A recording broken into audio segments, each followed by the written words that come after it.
안녕하세요. 여러분 만나서 정말 반갑습니다. 이번 시간에는 사회초년생을 위한 금융특강을 실시하도록 하겠습니다. 네, 함께할 제 이름은 유재화입니다.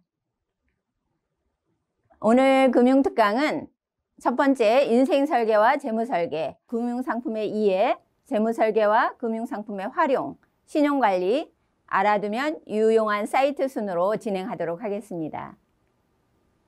그럼 우선 인생설계와 재무설계에 대해서 함께 하도록 하겠습니다. 여러분이 집을 짓는다고 한번 상상해 보십시오. 그러면 여러분이 무작정 그냥 집을 짓지는 않을 것입니다. 미리 설계도를 꼼꼼하게 작성한 다음에 설계도에 따라서 여러분이 집을 짓겠죠. 하물며 우리 인생은 이 집을 짓는 과정보다 훨씬 더 중요한 일입니다.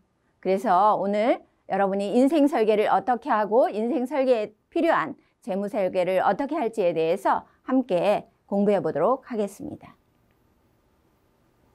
여러분, 금융하면 어떤 것들이 생각나나요? 네, 어떤 분들은 은행, 어떤 분들은 저축, 투자, 또는 은행, 이런 것들이 생각날 텐데요. 네, 다 맞는 말입니다. 모두 다 금융에 관한 것들입니다. 그래서 금융은 넓은 의미로 돈의 흐름을 금융이라고 합니다. 그러면 여러분 개인에게 있어서 이 금융은 어떤 의미냐 하면, 여러분들이 이렇게 인생의 목표가 정해졌다라면 그 인생의 목표를 달성하기 위해서 필요한 재무 목표를 달성하기 위해서 돈을 벌고 또 돈을 불리고 돈을 쓰고 돈을 지키기 위한 재무 설계와 재무 관리 과정이다라고 할 수가 있겠습니다. 여러분들이 매일매일 돈을 쓰면서 살아갑니다.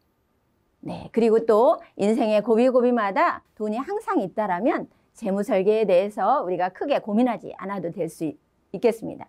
하지만 실제는 그렇지가 못하죠. 네, 이렇게 지출 곡선과 우리가 돈은 버는 수익 곡선은 서로 다릅니다. 그래서 50세를 전후해서 이렇게 지출이 수입을 더 초과하게 됩니다. 그래서 우리는 그 이전에 부지런히 저축하고 미래를 준비해야 하겠습니다. 여러분은 이제 사회 초년기에 있습니다. 그래서 지금 여러분이 어떻게 종잣돈을 마련하느냐가 그 이후의 삶에 큰 영향을 미친다고 볼 수가 있겠습니다. 우리가 돈을 버는 거는 여러분이 직장에 가서 일을 하시거나 또는 이렇게 사업을 해서 돈을 벌게 되겠죠. 이게 주 수입원이 되실 거예요. 거기에다 여러분이 자산을 잘 관리해서 재산 소득이 계속적으로 증가할 수 있는 구조로 여러분이 만들어 놓으신다면 보다 빨리 경제적인 자유를 얻으실 수 있게 될 겁니다. 여러분은 지금 돈이 별로 없으시죠? 네. 그런데 나이가 들수록 여러분의 자산을 계속적으로 증가시킬 수 있는 이런 구조로 잘 만들어 놓으신다면 여러분의 미래는 훨씬 더 풍요롭고 경제적으로 큰 어려움이 없게 되실 겁니다. 네, 우리 자산에도 두 가지 종류가 있는 거 아시나요? 네, 하나는 뭐냐면 수익을 발생시키는 자산입니다. 그래서 계속적으로 여러분의 자산을 키워가는 자산이 있고요. 또 하나는 수익은커녕 비용을 발생시키는 좌초자산이 있습니다. 그럼 여러분 한번 생각해 보십시오. 여러분이 가지고 있는 또는 여러분 가족들이 가지고 있는 재산 중에서 어떤 게 성장자산이고 어떤 게 좌초자산인지 한번 생각해 봅시다. 네. 성장자산은 여러분이 저축을 하거나 투자를 해서 수익을 발생시키는 자산이라고 볼 수가 있습니다. 그러나 좌초자산은 지속적으로 비용을 발생시켜서 자산의 규모를 감소시키는 자산인데요. 예를 들면 자동차를 예를 들 수 있겠죠. 여러분들이 3천만 원짜리 자동차를 사는 순간, 그 순간부터 자동차는 중고차가 되고요. 10년 이후에는 300만 원, 2,700만 원이 날아가게 되는 그런 자산이라고 볼 수도 있겠습니다. 물론 여러분이 직업적인 어떤 특성이라든지 필요에 의해서 꼭 필요한 경우도 있겠지만 대다수는 그렇지 않습니다. 또 자동차를 운영하려면 여러분이 들어가는 게 뭐가 있나요? 네, 자동차 세금, 또 보험료, 그리고 매달 기름값이 들어가겠죠. 그래서 최소한 30만 원에서 50만 원 정도는 들어갈 겁니다. 이거를 여러분들이 10년 동안 저축이나 투자를 한다라면 전혀 다른 상황이 되겠죠. 그래서 가능한 한 여러분이 이런 좌초자산인 경우에는 가장 늦게 구입할수록 더 여러분의 부를 증가시키는 데 도움이 된다라고 볼 수가 있습니다. 그러면 이번에는 금융상품의 이해에 대해서 함께 살펴보도록 하겠습니다. 여러분이 재무설계를 잘 하려면 금융상품에 대해서 잘 알고 있어야 되는데요. 금융상품은 이렇게 크게 4가지로 나눌 수 있습니다. 저축과 투자, 보험, 연금이 있습니다. 그 중에서 보험과 연금은 장기 상품이라고 볼 수 있습니다. 여러분, 자동차 보험을 제외하고는 10년 이상 오랫동안 불입해야 되는 상품이기 때문에 보다 더 신중하게 가입해야 되겠죠. 주로 여러분이 돈을 모으거나 불리는데 활용하는 금융상품에는 저축과 투자를 많이 활용하게 되는데요. 저축은 현재의 소비를 줄여서 미래의 소비 자원으로 돈을 남겨두는 것을 이야기합니다. 그리고 투자는 자산의 가치가 변동해가는 과정에서 발생하는 수익을 얻기 위한 경제활동이다라고 볼 수가 있는데요. 이렇게 저축은 소비를 줄이는데, 아끼는데 방점이 있다라면 투자는 자산 가치의 변동에서 올 수 있는 위험을 관리하는 데 방점이 있다라고 볼 수가 있겠습니다. 그림으로 보여드리면요. 저축은 원금은 그대로 있는 반면 어느 은행에 저축하느냐, 어떤 저축 상품에 가입하느냐, 기간을 얼마로 하느냐에 따라서 이자의 크기만 다를 뿐입니다. 그러나 투자의 경우에는 원금이 이렇게 늘어나기도 하고요. 또 원금이 이렇게 감소하기도 하고, 또 심지어는 이렇게 다 날아가기도 합니다. 또 어떤 경우에는요, 이렇게 빚을 지기도 합니다. 실제로 2008년도에는 5천만 원 투자를 했는데 도리어 빚을 진 경우도 많이 발생을 했습니다. 선생님이 정리를 한번 하자면 저축과 투자는 이렇게 서로 다릅니다. 저축은 원금이 보장되는 반면에 투자는 원금이 보장되지가 않고요. 저축은 여러분이 가입할 당시에 만기에 가면 내가 이자를 얼마 받을지 예측이 가능합니다. 거기에 반해서 투자는 수익률을 예측이 어렵다라는 거죠. 그리고 저축은 안전한 대신에 이자가 낮은 반면에 투자는 많은 기대 수익률을 가질 수 있지만 그만큼 위험도 같이 높아집니다. 이런 부분이 저축과 투자의 다른 점이라고 할 수 있겠습니다. 그래프로 보여드리면요. 이렇게 예금은 안전하지만 기대 수익은 낮고요. 주식은 기대 수익성은 높지만 그만큼 위험이 높다라고 할 수 있습니다. 그래서 여러분들이 이런 수익성과 안전성을 함께 고려하셔서 저축과 투자 상품을 잘 결정하셔야 될 겁니다. 그러면 이번에는 저축의 종류와 특징에 대해서 살펴보도록 하겠습니다. 크게 저축은 보통예금과 정기 자유적금, 그리고 정기예금 이렇게 나눕니다. 여러분들이 급여 통장으로 활용하는 통장이 보통예금인데요. 언제든지 입금 출금이 자유로운 통장입니다. 그리고 이 정기 자유적금은 매달 일정한 금액, 매달 50만 원 또는 자유롭게 이렇게 불입이 가능하고요. 일정한 기간 후에 원금과 이자를 함께 돌려받는 목돈 마련용 통장이라고 보시면 됩니다. 이렇게 해서 목돈이 마련이 되면 그 다음에는 이 목돈을 더 크게 굴리는 용도로 사용하는 게 바로 정기예금입니다. 이번에는 여러분이 잘 알아두시고 가입하시면 좋은 주택청약 종합저축에 대해서 살펴보겠습니다. 주택청약 종합저축은 아파트 청약을 위한 상품으로요. 공공주택이나 민간주택을 모두 다 청약할 수 있는 상품입니다. 여러분들 중에는 이미 주택청약 종합저축을 가입하신 분도 계시겠지만 그렇지 못한 친구들은 이번 기회에 좀 가입하면 도움이 되지 않을까 싶습니다. 왜냐하면 공공임대 등 주택공사에서 주도하는 이런 주거 프로그램에 도전할 때도 필요하고요. 그리고 이 통장은 매달 2만 원씩 또 최고 50만 원까지 자유롭게 납입이 가능합니다. 그리고 또 여러분이 직장에 다녀서 소득이 있으시면 무주택 세대자라든지 이런 요건이 충족되면 소득 공제 혜택이 있기 때문에 가입을 권장드리고요. 다만 이 통장은 아파트 청약이 될 때까지 장기간 넣어야 될 수도 있는 통장이기 때문에 많은 돈을 이 통장에 적금하는 거는 권장하지 않습니다. 여러분이 이렇게 돈을 아끼고 소비를 줄여서 은행에 열심히 저축했는데 이 은행이 혹시 망하면 어쩌나 하고 걱정하신 적은 혹시 없으신가요? 그런데 크게 걱정하실 필요는 없습니다. 왜냐하면 우리나라는 예금자 보호법에 의해서 한 금융회사에서 1인당 5천만 원까지는 예금보험공사에서 대신 지급해주기 때문에 그렇습니다. 그런 예금자 보호가 되는지 안 되는지 여부는 여러분이 통장을 보시면 알 수가 있습니다. 통장에 이 예금은 예금자 보호법에 의해서 5천만 원까지 예금 보호가 됩니다 라고 적혀 있으면 보호가 되는 상품이라고 보시면 되고요. 후순위 채권이라든지 변액보험, 펀드 이런 상품은 보호가 되지 않는 상품입니다. 특히나 확정 이자면서 이자가 높다고 해서 어느 금융회사에서 후순위 채권을 가입하라고 하시면 각별히 유의를 하셔야 됩니다. 왜냐하면 말 그대로 후순위 채권이라는 거는 나중에 다 지급할 거 지급하고 남는 돈이 있을 때만 지급한다는 채권이기 때문에요.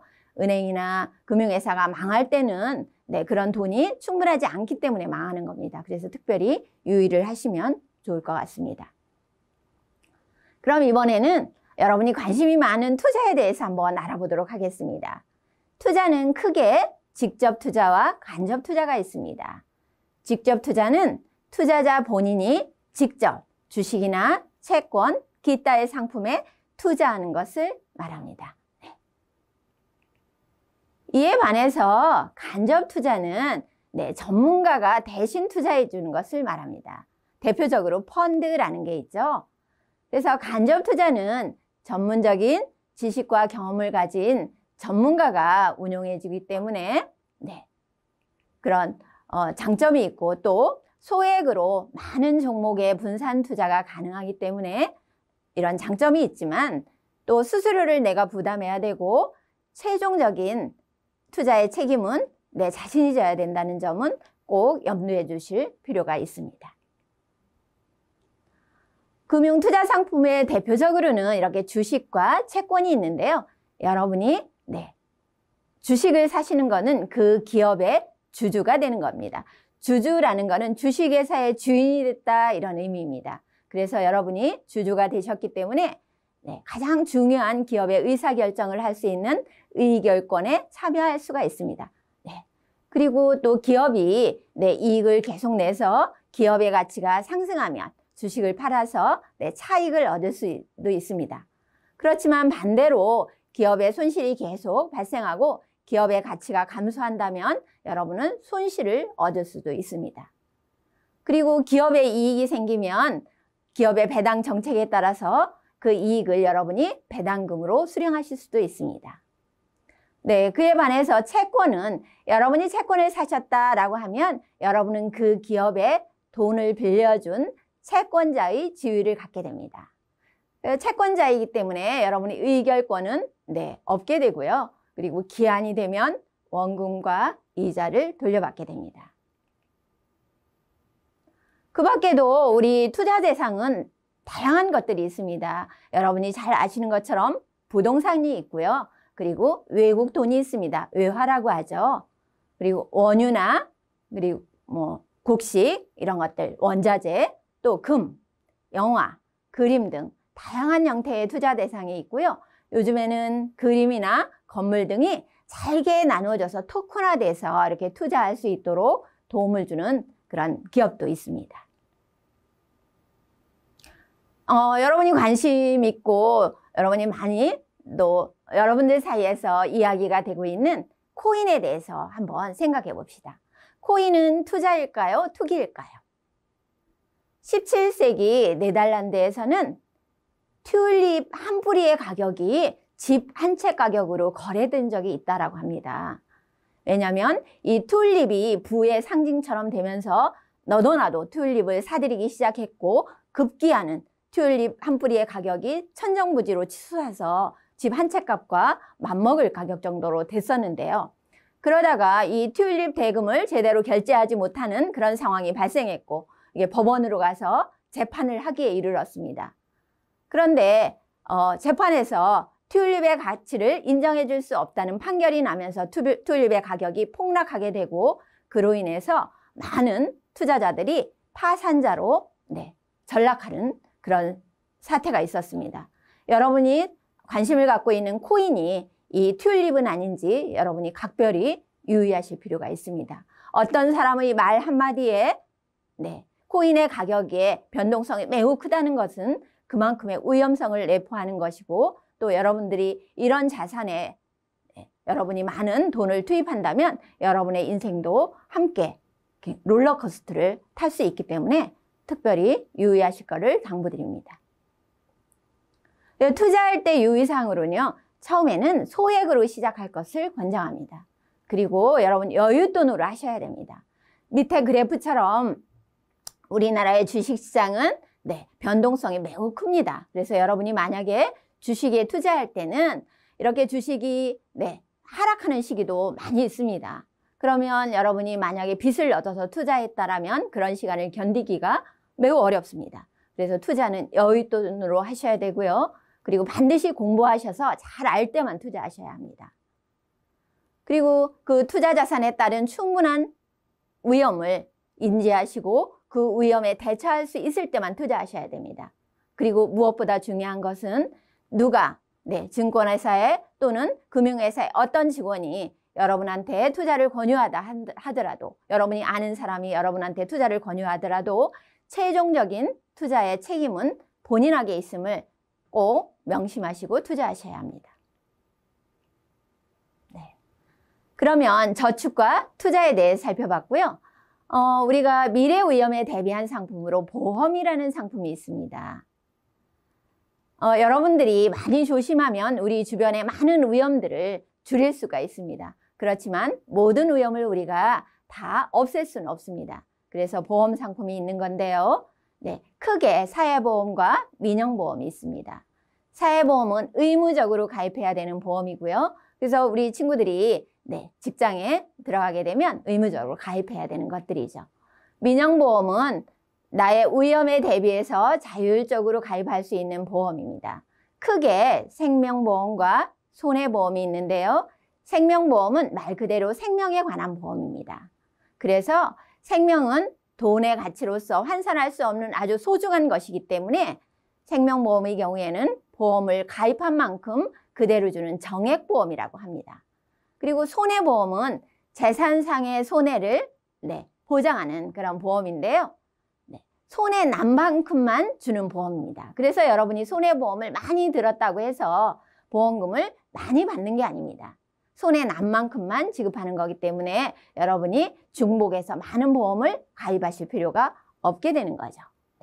그리고 아까 설명드린 대로 이 보험은 장기 상품입니다. 10년 이상 가는.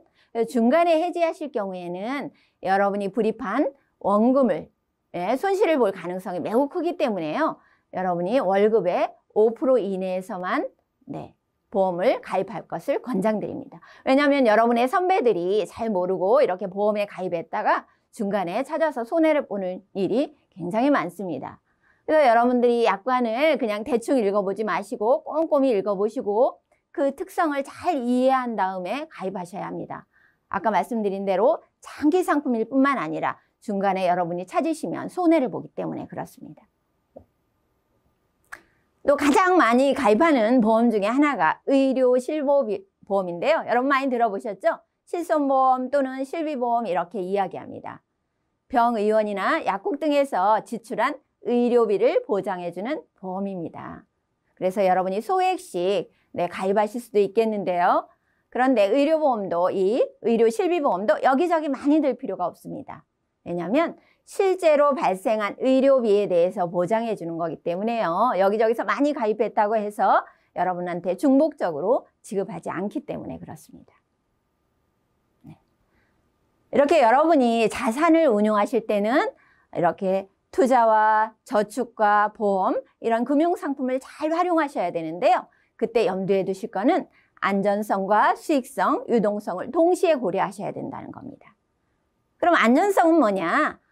내가 투자한 원금을 얼마나 잘 안전하게 회수할 수 있느냐 하는 것입니다. 수익성은 거기에 얼마나 내가 이익을 볼 수 있느냐 하는 것이고요. 유동성은 내가 정말 필요할 때, 여러분이 결혼자금이라고 하면 결혼자금으로 쓸 때 이거를 큰 손실 없이 얼마나 빨리 현금화할 수 있느냐 하는 것을 유동성이라고 합니다. 그래서 이 세 가지를 잘 고려하셔서 하셔야 되는데요. 참 세상에 안전하면서도 수익률이 높은 상품이 있으면 참 좋겠죠? 근데 이 세상에 그런 상품은 없습니다. 안전성과 수익성은 이렇게 상충됩니다. 수익성이 높다는 데는 그만큼의 위험이 있다는 걸 여러분이 반드시 인지하시고 그 위험을 잘 알 때만 여러분이 그 상품에 가입을 하셔야 됩니다. 이 밖에도 나의 재무 목표, 예를 들면 독립자금이다 하면 독립자금에 필요한 자금이 재무 목표가 되겠죠. 재무 목표, 투자 기간, 그리고 거래 비용, 세금, 또 인플레이션 이런 것들을 고려하셔서 여러분의 재산을 잘 운용하셔야 될 겁니다. 여러분이 저축을 하시려면 이렇게 은행이나 저축은행, 새마을금고, 신협 등 이금융권도 이용하실 수가 있게 되겠고요. 여러분이 투자를 하실 때는 간접 투자인 펀드는 은행이나 증권사를 통해서 여러분이 가입하실 수가 있고, 내가 직접 주식이나 채권을 운용해 보겠다라고 하신다면 증권회사에서 통장을 개설하시면 되겠습니다. 그리고 위험 관리를 위해서 보험에 가입할 때는 은행의 방카슈랑스라는 상품을 이용하실 수도 있고요. 보험사나 아니면 우체국 등을 이용하실 수도 있겠습니다. 그러면 이번에는 재무설계와 금융상품의 활용에 대해서 함께 살펴보도록 하겠습니다. 첫 번째는 여러분이 먼저 저축하고 남은 돈을 쓰라는 겁니다. 두 번째는 목적별로 통장을 나누시라는 겁니다. 세 번째는 첫 월급부터 저축하라는 거죠. 내 첫 월급은 그동안 고생했으니까 친구들하고 맥주 한잔하고 다 써버리고 두 번째 달부터 해야지? 아닙니다. 첫 달부터 하셔야 됩니다. 저축은 빠를수록 좋습니다. 그리고 만약에 여러분한테 빚이 있다면 빚을 먼저 상환하셔야 합니다. 그리고 마지막으로 여러분의 재산을 잘 분산 투자하셔야 됩니다. 한 곳에 몰빵하면 매우 위험이 큰 거죠. 그래서 적절한 자산의 분산에서 여러분의 수익률과 안전성을 함께 관리해 가실 필요가 있습니다. 그래서 이제 첫 번째, 먼저 저축하고 남은 돈 쓰기라고 했습니다. 여러분이 월급에서 신용카드나 체크카드를 만들어서 소비하기 시작하면 여러분의 통장은 텅 빈 통장이 될 겁니다. 그냥 월급은 스쳐갈 뿐이죠. 그래서 여러분은 반드시 여러분의 소득의 일정한 부분을 먼저 저축하셔야 앞으로의 재산이 계속 커갈 수가 있게 되는 겁니다. 그래서 사회초년기에는 최소한 소득의 50% 이상을 저축하시기를 권장합니다. 두 번째는 목적별로 통장을 나누시라는 겁니다. 그래서 저축통장과 소비통장, 비상용 통장으로 이렇게 나누시라는 거죠. 그래서 여러분의 체크카드나 신용카드도 급여 통장에서 결제되도록 하시면 안 되고요. 그 통장은 소비통장에서 결제되도록 하셔야 합니다. 이렇게 해야만 여러분이 인생 목표에 따라서 여러분 재무 목표도 달성해 가실 수가 있게 되기 때문에 그렇습니다. 그리고 소비통장에 돈이 남으면 이 돈은 여러분들이 그냥 소비통장에 남겨두지 마시고요. 그 돈은 비상용 통장으로 옮겨서 비상시에 이 돈을 쓸 수 있도록 해야 됩니다. 그러셔야만 저축으로 여러분이 이렇게 적금이라든지 펀드라든지 이런 가입하신 거를 중간에 해지하시지 않게 되게 되는 거죠. 그래서 여러분은 그 인생의 목표에 따라서 결혼자금이 언제 얼마가 필요한지 이렇게 재무 목표를 설정할 수가 있습니다. 그럼 여기에 맞는 최적의 상품을 선택해서 가입하셔야 되겠죠. 그럼 하나씩 통장을 보도록 하겠습니다. 여러분이 급여 통장을 만드는 것은 이제 주거래 통장으로 활용할 통장을 만드시게 되는 겁니다.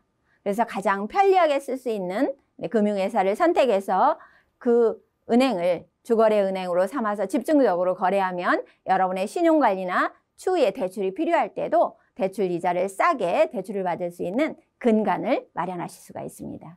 그래서 온라인 거래가 잘 되고 그리고 수수료나 이런 할인 혜택이 있는 통장이면 더욱 좋겠죠. 네, 그리고 저축통장은 아까 말씀드린 대로 나의 재무 목표에 맞는 금융상품을 선택을 하셔야 합니다. 주택청약종합저축이라든지 또 청년을 우대하는 저축이 있는지 살펴보고 가입하시고, 그리고 여러분들이 정기적인 월급에서 적금을 하실 때는 정기적금, 그리고 또 보너스에서 여러분이 적금을 하실 때는 자유적금을 통해서 이렇게 돈을 모아가실 수가 있겠습니다. 그리고 저축 기간도 적절하게 분산하셔야만 중간에 해지하지 않고 만기까지 가서 만기 이자를 다 확보하실 수가 있겠습니다. 그리고 보통 저축통장은 만기가 지나고 나면 이자가 거의 없습니다. 그래서 바로 찾아서 재애치하시는 것이 여러분의 이자 수익을 극대화하는 길입니다. 네, 이번에는 소비통장입니다. 소비통장도 여러분이 여기에 체크카드나 신용카드를 만드실 때 나의 생활 패턴을 잘 파악하고 거기에 맞는 체크카드를 만들어서 쓰실 필요가 있는 거죠. 예를 들면 여러분이 주로 사용하시는 슈퍼마켓이 있다 하면 그 슈퍼마켓에서 할인될 수 있는 또는 혜택이 있는 카드를 만드시는 게 여러분 생활에 도움이 되시겠죠. 그래서 뒤에서 말씀드리겠지만 파인에 가면 내 생활 패턴에 맞는 어떤 체크카드가 있는지 여러분이 살펴보시고 그 카드를 만드신다면 더욱 도움이 될 것입니다. 그리고 여러분이 목표한 소비 금액이 있다면 여기에 추가 생활비를 입금하지 않도록 하실 필요가 있습니다. 나는 200만 원 월급을 받는데 그중에서 80만 원을 쓰겠다라고 결정을 하시면 그 80만 원 이내에서 여러분이 쓰시도록 노력하셔야 되고, 잔액이 남으면 그대로 남겨두지 마시고 그 통장은 아까 말씀드린 대로 비상통장으로 이체하셔서 비상시에 대비할 수 있도록 하시는 게 좋습니다.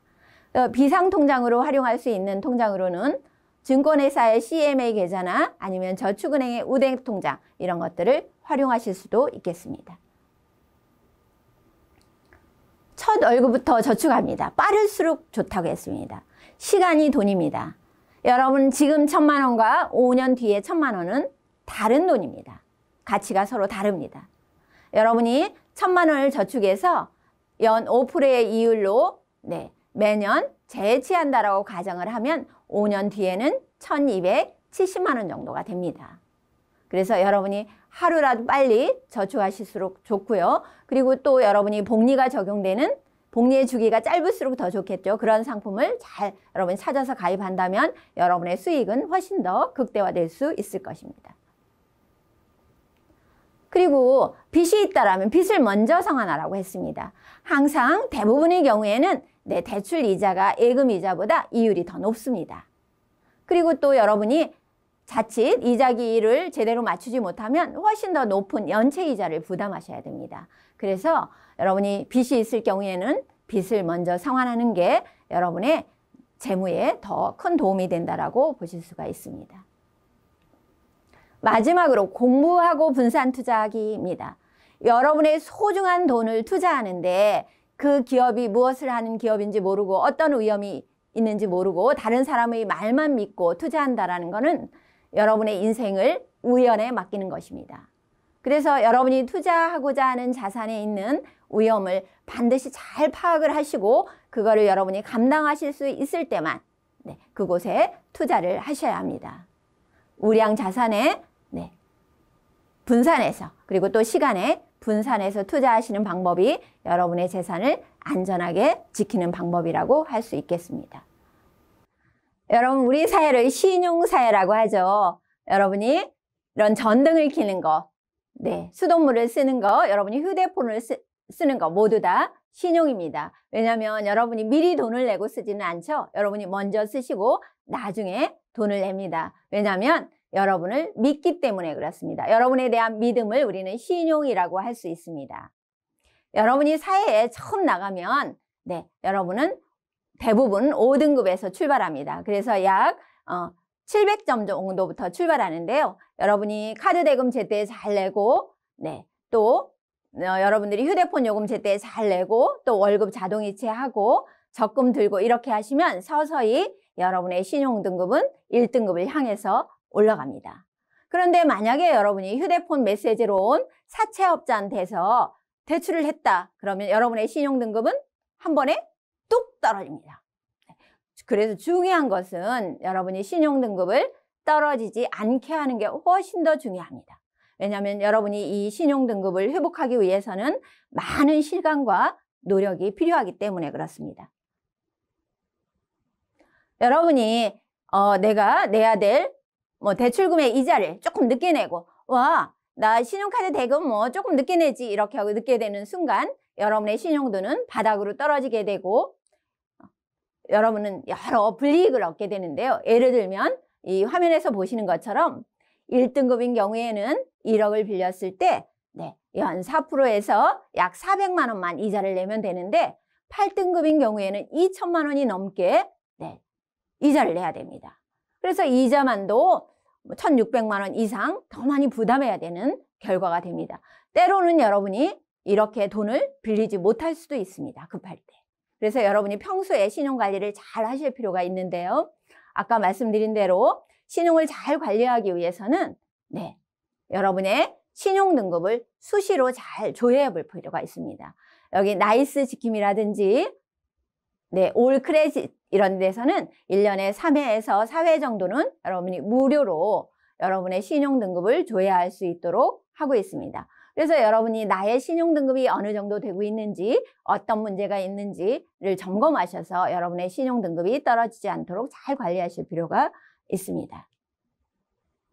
신용점수를 효과적으로 올리는 방법에 대해서 살펴보겠습니다. 첫 번째, 소액이어도 연체는 절대 하지 않습니다. 여러분 친구 사이에서도 약속을 지키지 않으면 저 친구는 신용이 없는 친구야 이렇게 되는 것처럼 금융회사도 똑같습니다. 그리고 통신요금이라든지 관리비 등 이런 것들을 성실하게 납부해서 그 기록을 제출하면 여러분의 신용도를 높이는 데 도움이 됩니다. 그리고 후불 교통카드나 체크카드를 꾸준히 사용하고요. 아까 말씀드린 대로 나의 신용점수가 몇 점인지 정보가 어느 정도 되는지 주기적으로 확인해서 여러분의 신용관리를 해가셔야 합니다. 그리고 주거래은행을 이용해서 거래 실적을 꾸준히 쌓고 절대로 대부업체나 사채업체를 통해서는 여러분이 대출을 받지 않도록 노력하셔야 합니다. 알아두면 유용한 사이트를 2개를 여러분한테 소개해 드리도록 하겠습니다. 하나는 금융감독원에서 운영하고 있는 금융소비자 정보 포털 사이트인 파인을 소개해 드립니다.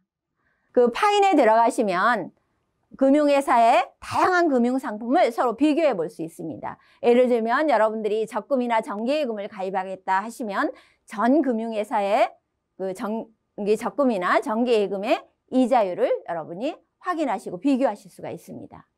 그리고 또 보험 상품도 어떤 보험 상품이 있고 보험료는 얼마나 되는지도 여러분이 파인을 통해서 비교 점검하실 수가 있겠습니다. 그리고 두 번째는 내가 가입한 금융상품이 어떤 게 있는지 한눈에 조회하실 수가 있습니다.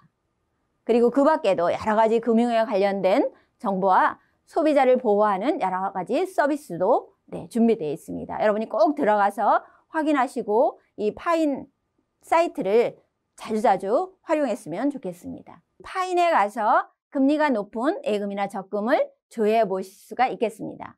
그리고 나서 해당 은행의 점포나 홈페이지를 방문해서 구체적인 조건을 확인해 보고요. 내가 혜택을 받을 수 있는 특판 상품은 있는지 여부도 확인하시면 되겠습니다. 그리고 나서 내가 거래하는 주거래은행에 추가금리가 있는지 확인하시고 그리고 온라인 전용 상품도 찾아보시는 거를 권장합니다. 온라인 전용 상품에는 인건비가 덜 들어가 있기 때문에요. 대부분 이자율을 0.1%, 0.2% 또는 0.5% 이렇게 더 드립니다. 비교하셔서 가장 유리한 상품으로 가입하시면 되겠는데요. 또 제2금융권의 금리도 여러분이 똑같이 파인해서 확인하실 수가 있습니다. 그리고 아까 말씀드린 대로 내 예금이나 적금이 만기가 되면 바로 찾아서 여러분이 이자율을 확인하시고 이자율이 높은 곳에 재예치하신다면 여러분의 돈을 관리하는 데 더 많은 도움이 되리라고 생각을 합니다. 그리고 마지막으로 여러분한테 안내해 드릴 수 있는 거는 이 정부의 혜택을 확인하는 사이트입니다. 정부 24시에 들어가면 네, 올해 생긴 이 보조금 24시라는 네, 요 사이트가 있습니다. 그러면 내가 정부로부터 어떤 도움을 얻을 수 있는 게 있는지 여러분이 활용하실 수 있기 때문에요. 한번 꼭 들어가서 보셨으면 좋겠고요. 12월이 되면, 올 12월이 되면 여러분이 지자체에서 여러분을 도울 수 있는 그런 내용들도 추가될 예정으로 있습니다. 그래서 잘 활용하시기를 바랍니다. 네, 여러분이 이제 경제활동을 처음 시작합니다. 그럼 여러분의 첫 출발이 매우 중요합니다. 그래서 다시 한번 그동안 배운 내용을 정리하고 마치려고 합니다. 첫 번째는 여러분의 소비통장, 지출통장과 저축통장을 반드시 분리하셔야 합니다. 그래야만 여러분의 재산은 오늘보단 내일, 내일보다는 모레, 여러분이 10년 후, 20년 후, 30년 후 여러분을 훨씬 더 풍요로운 네, 곳에서 여러분이 사실 수가 있을 겁니다.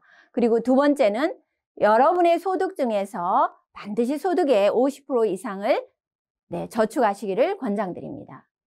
그리고 세 번째는 여러분이 현명한 투자를 위해서는 투자 상품을 잘 알고 투자하는 것이 가장 중요합니다. 그래서 스스로 학습하고 전문가한테 확인하고 모든 책임은 내가 진다는 걸 인식하고 여러분이 투자 상품에 가입하고 투자 상품을 선택하셔야 합니다. 여러분은 시간이 최대의 자산입니다. 그래서 저축은 빨리 시작하면 할수록 큰 차이가 납니다. 비록 여러분이 지금은 돈이 없지만 10년 후, 20년 후, 30년 후 여러분의 재산이 계속적으로 늘어나고 경제적인 자유를 보다 더 획득할 수 있는데 오늘 이 시간이 도움이 됐기를 바라면서 마치도록 하겠습니다. 여러분 정말 수고 많으셨고요. 여러분의 미래와 꿈을 응원하면서 마치도록 하겠습니다. 감사합니다.